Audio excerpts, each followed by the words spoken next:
د خپل فیسبوک پروفایل به فیسبوک پیج ته څنګه ورغړم. بل دا چې موږ خپل پروفایل ورواړو فیسبوک پیج ته، نو د دې به فایده څه او نقصان به څه، او کومو کسانو له دا اړول پکار دي. نو اول نمبر دا که تاسو خپل پروفایل دغه ته ورواړئ فیسبوک پیج ته، نو د هغې لپاره به تاسو بیا هره ورځ پوسټونه کوئ، د هغې لپاره به ویډیوګان جوړوئ، نو هلو به ستاسو هغه پروفایل ته خلک راځي. ځکه زیات کسان بیا وایي موږ خو خپل پروفایل چې دی فیسبوک پیج ته ورواړولو او په هغې باندې څوک نه راځي، لکه څوک یې فالو کوي نه. نو د هغې لپاره به تاسو مسلسل ویډیوګان جوړوئ، په هغې باندې به پوسټونه ورکوئ چې ستاسو دغه پوسټونه که یو نیم پوسټ وایرل شو، نو بیا به ستاسو فالوور چې دي دا به راځي. بل د دې نقصان څه دی؟ نقصان دا دی چې په دې به تاسو ته هر قسمه خلک چې دی هغه به تاسو ته کمنټس کوي، لکه که غلط کمنټس که ښه کمنټس هغه به ورته هم راځي، میسیجونه به راته هم هر قسمه خلک چې دی هغه به راته کوي. لکه ستاسو پروفایل چې دی هغه به پبلیک شي، هر سړي ته به ستاسو د پروفایل د تصویر د هر شي چې دی د هغې به ورته پته لګي. نو کوم کسان چې وایي د دې ورته پته نه لګي، نو خپل پروفایل چې دی هغه په ځای پرېږدئ او فیسبوک پیج ته چې دی دې ته مه راوړئ، او فیسبوک پیج ته راوړئ چې پروفیشنل موډ چې دی دا پې تاسو هم کوئ، نه د فیسبوک پیج په شانتې شي. بل په دې سره که تاسو د خپل پروفایل دغه ته ورواړولو فیسبوک پیج ته، نو د هغې نه بیا تاسو روپۍ هم ګټلی شئ. لکه تاسو چې کوم ویډیوګان ورکوئ، ریل ویډیوګان ورکوئ، هر قسمه ویډیوګان ورکوئ، په راروان وخت کې په پاکستان کې مونټایزیشن د دې آن شو، نو د هغې نه بیا تاسو روپۍ هم ګټلی شئ. کوم ویډیو چې تاسو ورکوئ هغه ویډیو به تاسو ته روپۍ ملوي. لکه څنګه چې د سټار مونټایزیشن چې دی دا آن شوی دی، خو د هغې نه څه فایده نشته، ځکه سټار چې دي هغه په پیسو ملوي او په پیسو به تاسو ته درلیږي. خو که په راروان وخت کې انسټریم ایډ دغه هغه آن شو، کوم چې په ویډیو کې هغه اشتهارات راځي، تاسو چې ویډیو پلی کوئ اشتهار پکې راځي، چې هغه پکې راځي نو بیا د هغې دغه چې دی تاسو ته پیسې ملويږي. بل دا که تاسو خپل پروفایل ورهاړئ پروفیشنل موډ ته، لکه فیسبوک پیج ته، نو د هغې لپاره به د خپل پروفایل نه لاک لرکوئ.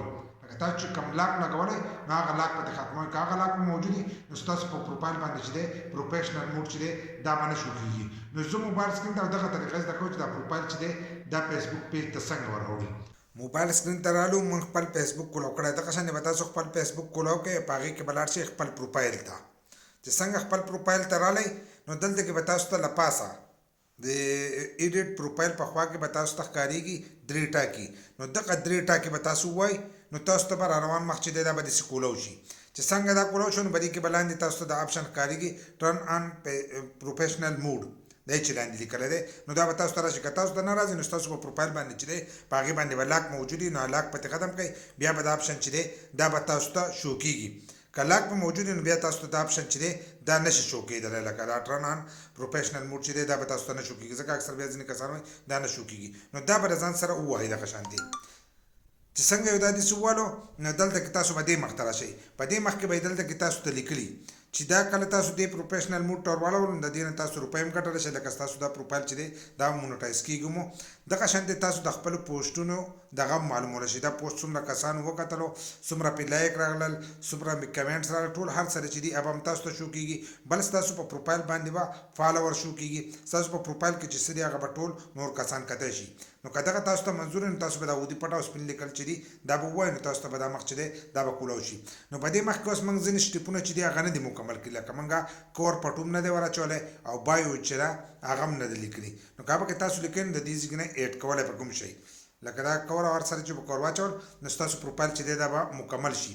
نور که پکې دا تاسو نه ور اچوئ نو له پاسه د سر نه چې دی بیک به شی دی دغه ځای کې نه، نو ستاسو پروفایل چې دی هغه به دغه ته ورواړئ، لکه پروفیشنل موډ ته ورواړئ، ستاسو پروفایل چې دی هغه به د پیج په شان دی. څنګه چې به پیج کار سره دغه شان به ستاسو په پروفایل کې چې دی هر څه به موجود وي.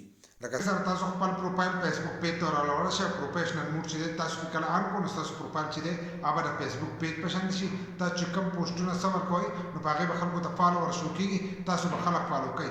که ستاسو سره فرینډ شوي وایي 15000 فرینډ دي، نو ستاسو 15000 فالوور چې دي الریډي په دې کې جوړ شوي. خپل فرینډ ریکویسټ چې دی په دمه دمه لګئ، او کوم چې تاسو ته څوک راولېږئ هغه ایکسپټ کوئ، نو ستاسو فالوور چې دي دا به سیوا کېږي. خو په یو ځای باندې به ټول فرینډ ریکویسټ چې دي دا به نه لګئ، ځکه بیا د هغې نه مسله جوړېږي.